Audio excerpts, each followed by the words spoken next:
Tô indo.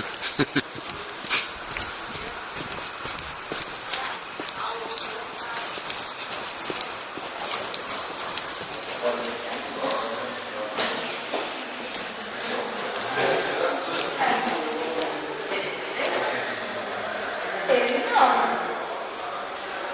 Vai ver esse carro, vai ser assim. Ó, isso. Olha lá, mesa de controle.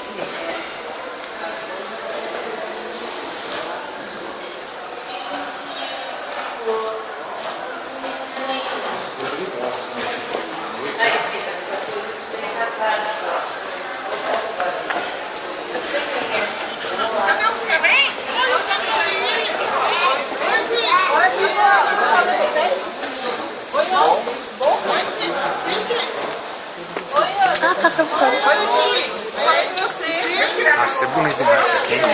Essa é a cerimônia mais bonita do castelo. Quando tá estava fora, né? assim.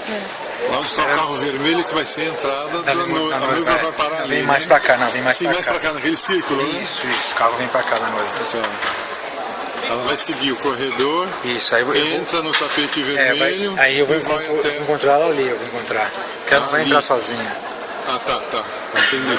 Segue o tapete que vai aqui para nas cadeiras onde a gente vai ficar, os padrinhos, né? Tá legal. Só que o nosso acho que vão ficar todo mundo em pé. Da Castelo, não sei, isso é uma hora em pé. Mas precisa ter pastor ou é celebrante? Então é rápido.